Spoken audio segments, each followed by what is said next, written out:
We're back. Yes, we are. Sports Take, JAKIB Sports YouTube Network. Appreciate you hanging with us on this Wednesday, December 20th. Unbelievable, man. We have 11 days left in 2023, Tone. Goes That's fast. insane. It's all a blur, if I'm being quite honest with you. A lot of changes for me this year. Many more changes to come. So just taking every blessing in stride, and just grateful to be able to potentially see another year, man. Yep, I hear you. Feel the same way. All right, we're doing our stock up, stock down. We just did the offensive side of the ball. Let's do the defensive side of the ball. Let's start with Hassan Reddick. I'm still going stock up with him. Me too. I think he still had a big time year. I understand the slower start because he was dealing with the broken thumb. That's got to be a tough thing. But the way he's come on since, I'm still, man. I think he's been an awesome Eagle so far. Yeah, especially considered to be an undersized guy on the edge. I mean, at 6'1", he's just been he's been a tremendous Philadelphia Eagle. He's been a dynamic pass rusher over the past 4 seasons. I mean, 4 back-to-back double-digit sack seasons on the year. Doesn't have any forced fumbles this year, and I think that's one of the differences that we're seeing in his game. Last year he had 5 forced fumbles, which led the NFL. This year he has none. So that's a big difference in the turnover margin that we're seeing. The Philadelphia Eagles forced a lot of fumbles. They had a lot of strip sacks last year. Not much this season, if at all. But still, he's played every single game.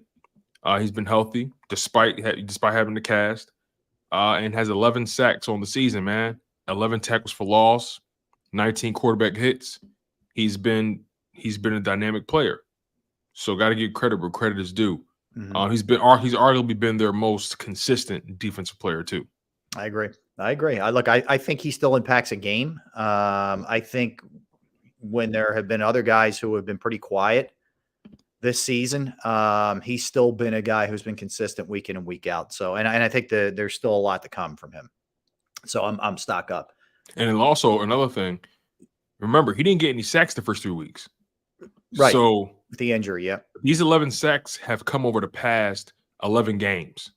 So he's gotten 11 sacks in 11 games. He's got on average. So he's averaging a sack a game. Yeah. If that ain't consistency, I don't know what is. Yeah. And also all his tackle for losses have come over the past 11 games as well. So again, how many tackle for loss does he have on a season? 11.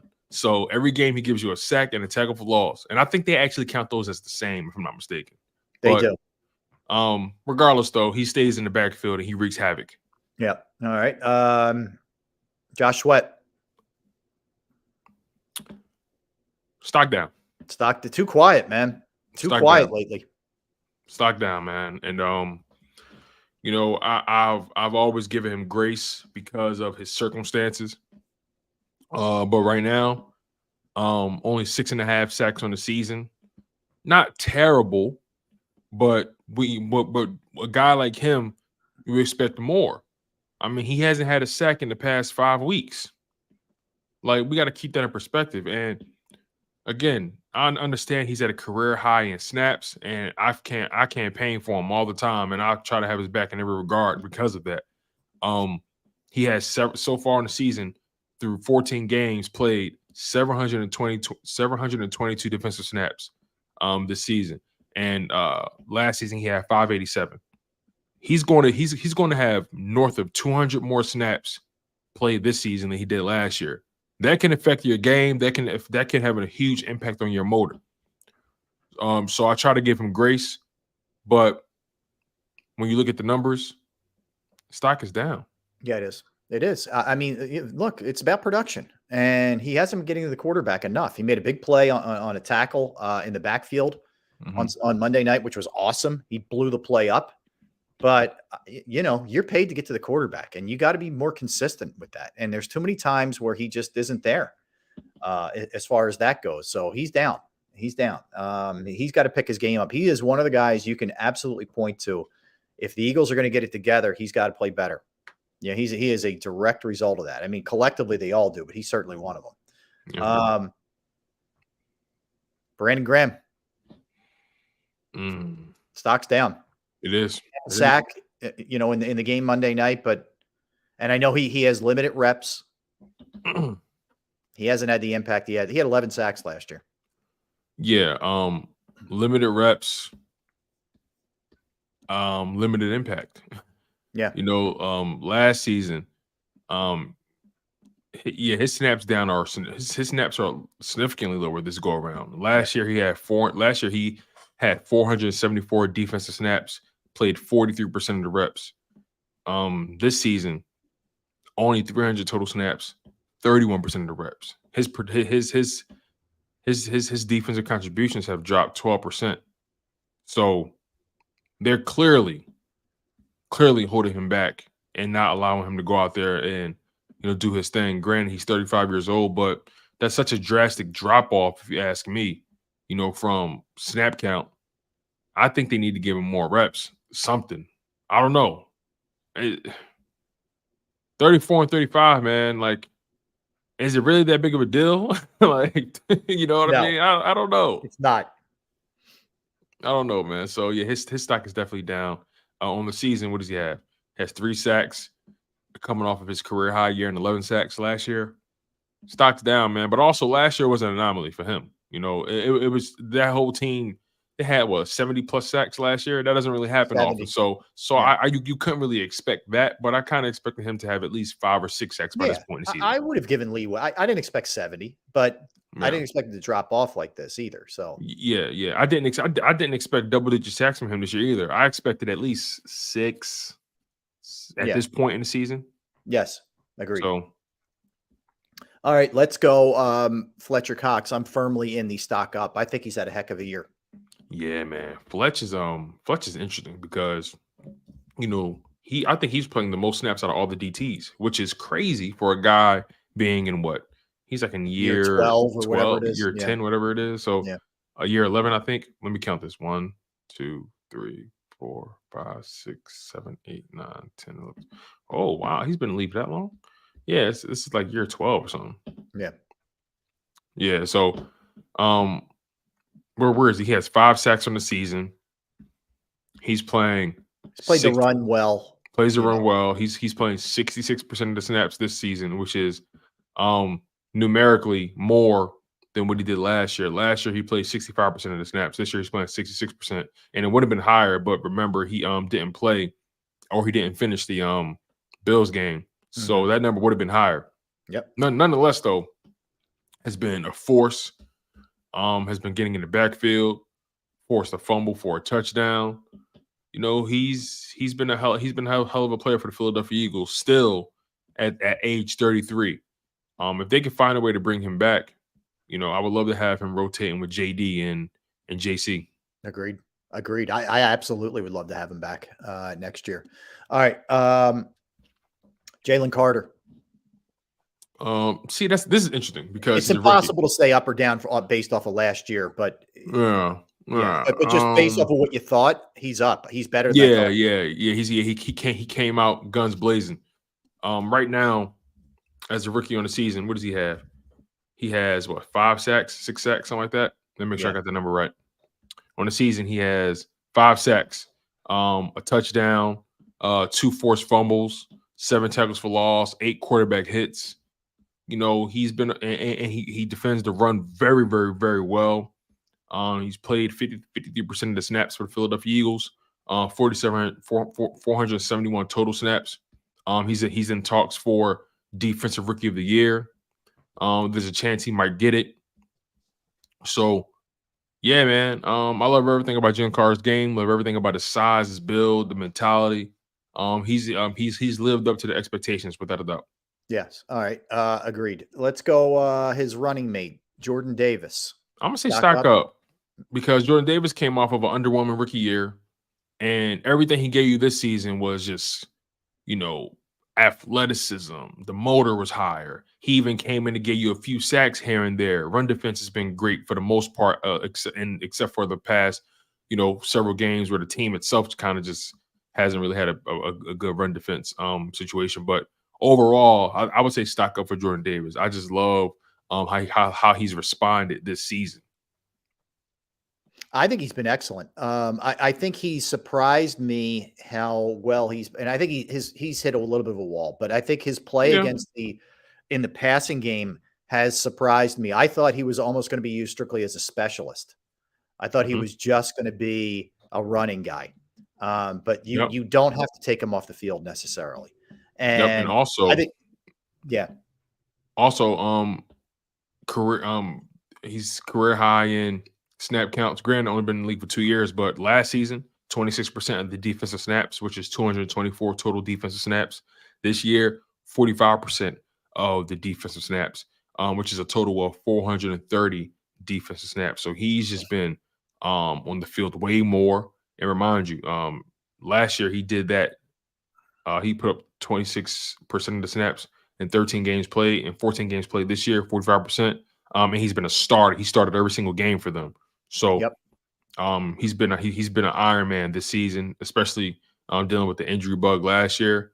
Let's hope he can continue to stay healthy, man. And we're already seeing that athleticism take shape. He's only going to get better, and that motor is only going to get better as well. All right, I'm going to bring this one up. It's obvious, but he was a starter for the beginning of the year. Nakobe Dean, I mean, between injuries and, the way he played, it's pretty obvious what that is. Yeah. I don't know what the future holds there. That's the problem. No idea. If you bought into that stock, man, that stock is almost worthless right now. A penny. So it's a penny stock right now. So never gonna spend too much time on it. Nakobe Dean's been on IR twice this season, can't stay healthy. We have no idea what he can provide for the full length of a season.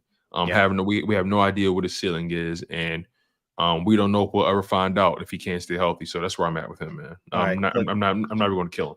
No, I don't think you need to spend a lot of time on it. Nicholas Morrow, it's kind of what I thought he was going to be, honestly. He's almost a flat line for me. Yeah. He's exactly what you thought he would be. He's had good games. He's had mediocre games. He's had terrible games. He's been literally an inconsistent player. Yeah. Now there were moments where he was one of their higher graded linebackers. Yeah. But that was when the defensive line was playing way better. Defensive line fell off a little bit. His game's falling off a bit. So we know he's been a product of the guys in front of him, like most linebackers are in the league. So he's just been a really inconsistent player. He's been a liability in pass coverage lately. And he's been missing tackles, especially in that 49ers game and Cowboys game. So man, stock down or maybe I know if there is such a thing as a flat line, that's him. It's like he's exactly what you probably thought he would be. It's a holding stock. Yeah, it's a holding pattern, right. I would say Zach Cunningham is better than I thought he was going to be when they grabbed him. I would say stock up for him. He's played fine. He's been fine. Yeah, I'll say stock up for Zach Cunningham. He's been the best linebacker easily. Yeah, I agreed. I wouldn't mind having him back next year. I hope they upgrade the position in general, but I'd be okay if he was one of the people they decided to bring back. I'll put it that way. Slay.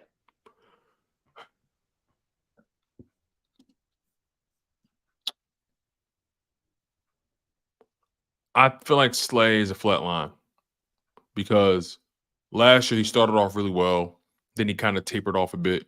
And what we're seeing right now is kind of where he left off. But they've been so bad all across the board, it's kind of hard to really notice. I would say flat line for Darius Slay. What do you think? Yeah, I think he's a flat line. I think he's been their best corner. There's no doubt about, obviously.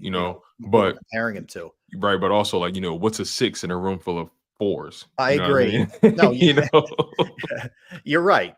But if I would say if you asked me to assess his play this year, I'd say he's been pretty good. He hasn't been great. He's been pretty good, which okay. Yeah, I think the word I would use, he's been decent. Yeah. It's been decent. I mean, the thing with him is you're going to deal with headaches. There's going to be stuff where you're just like, dude, really, but it kind of goes with the territory, unfortunately. Yeah. So yeah, I'm okay. I mean, all things considered. So where we're going next is this is the other we don't need to expand. Bradbury's so far down. He's the stock. He's out of the stock market. You can't even buy the stock at this point. Bradbury's been a dingleberry. Yeah. Like it's just It's bad. it's just bad, just flat out bad, awful, abysmal, Yeah. catastrophic. It's just been And bad here's the tough thing too, Tone. You're locked into both of these guys next year for the unless next you're 2 willing to years. take massive hits Yeah. to your cap. Or you find a way to flip them for something. Oh boy. Okay. Nobody taking Bradbury after what I'm they not saw counting and on that that. and that contract. Nobody taking that. So No. they're kind of stuck. Yeah. Or they Uh, find a way to no, they're not going to get money back. I don't see. Those guys aren't reconstructing a damn no thing. shot. No shot. No And shot. unless you convince them to take it in some kind of bonus, or I Or mean, I or guess there's yeah, things you could get creative where they're still getting their money, and Howie's good at that. But we'll see. Blankenship. stock up. Yeah. I say stock up. Reed Blankenship, despite the injuries, he's actually been one of their best defensive backs. Especially if you look at it from Pro Football Focus standards. His overall grade of from Pro Football Focus is 75. He has two interceptions on the season. 62 total 62 solo tackles, 22 assisted. I think he leads the Eagles in tackles, as a matter of fact. Yep. Yeah, he leads them with 90.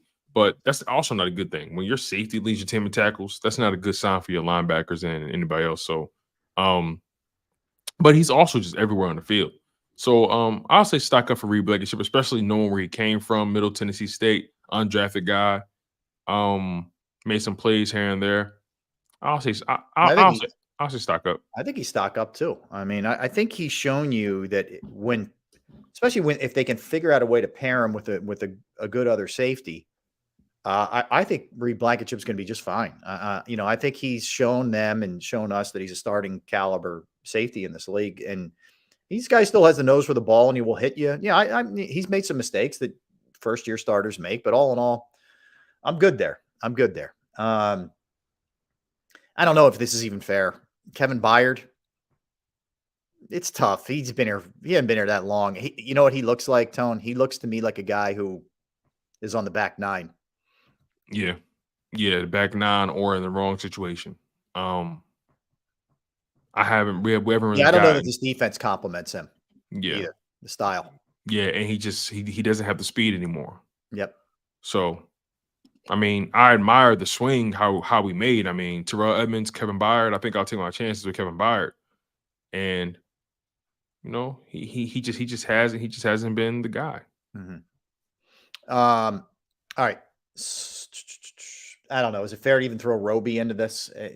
He's been okay. He's been a stabilizing force. He's all right. It's something that stopped the leak, I guess, for a minute. Yeah. He's what you call that gorilla tape. You know what I mean, or that duct tape. You just got it there for the moment. It can't stay there. Yeah. But it'll hold up for a minute. It'll hold up for a minute. Okay, let's jump away from the players. Sirianni. Stock down. Yep. Stock down, man. He looks like a fool right now in that organization. He looks like he has no control.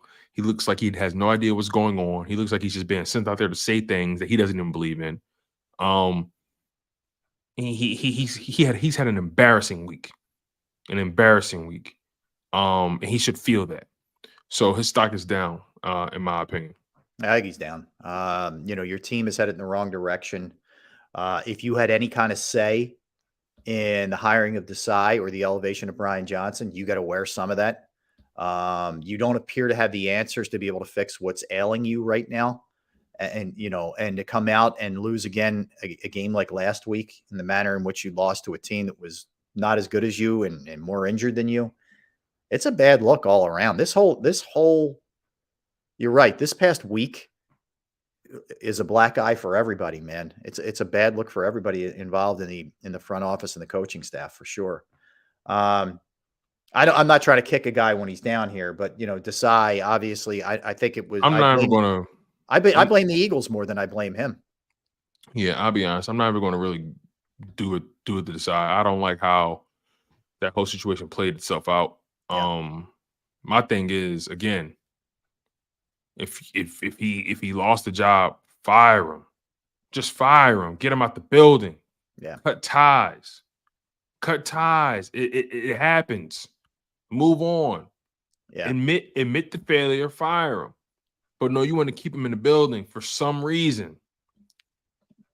Yeah. I'm not buying that, man. I'm not buying that. It looks Bush League. It looks unprofessional. Fire the man. Have some balls and fire the man. You Yeah. demoted him. You took his power away. His key five barely works most days. Like sometimes he gotta text somebody to let him in the gate. Like, you know what I mean? Like, just I'm here. fire him. I'm here. Let him go. Bad luck. It is. It's just a bad overall look. So I'm not going to give the side grade right now because of how the Eagles are doing business when it comes to him. Brian Johnson, obvious. Stock down. Stock down. He can't unlock a guy who he's known his whole life. He can't. There doesn't seem to be any kind of consistency. There never has been with the play calling. It's vanilla. It's forced. It's not something that, other teams, I don't think, lay up at night like, oh my God, what are they designing here? No, it's not any of that. And that's bad. It's a bad look. Yeah, flat out. All right, let's go Howie. Stock down. Yeah. Stock down. The way he keeps adjusting this linebacker position.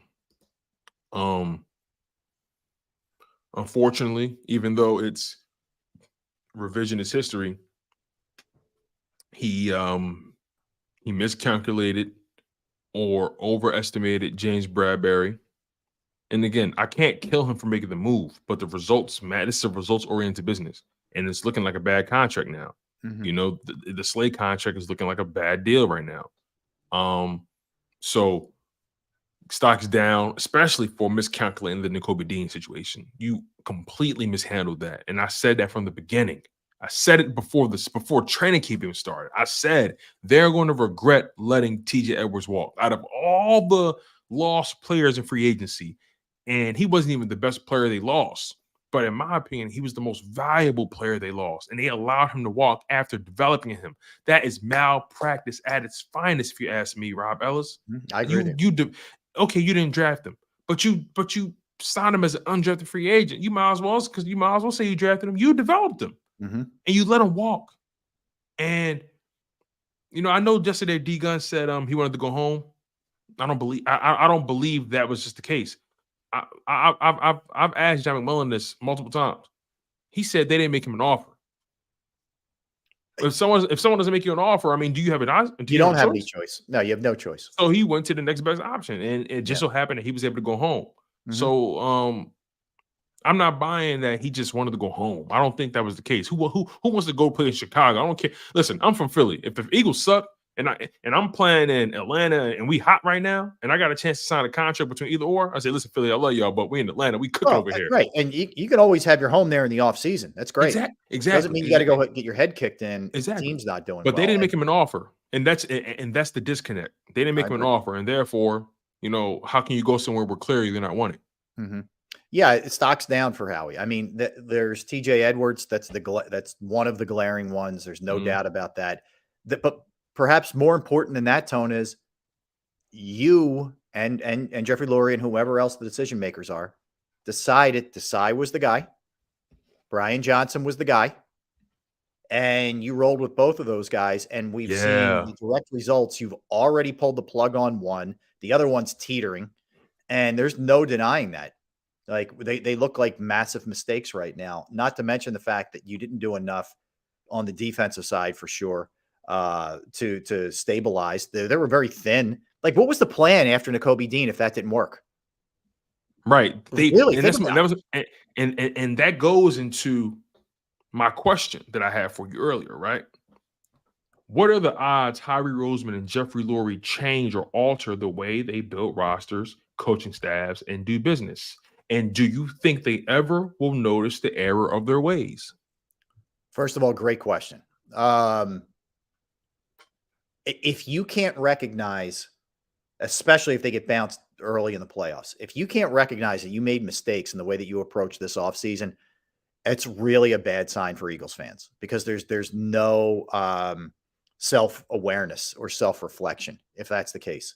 I do worry that there's a level of arrogance, that there's a level of, hey, We won a Super Bowl 6 years ago. We were in one last year. Who are you to question us? The way we do it is the right way when it's an ever evolving league. Do you feel like that's one of the worst things that ever happened to them? As far as to their egos, to win that Super Bowl? I mean, greatest thing for us, obviously, as fans. But one of the worst things that happened to their egos.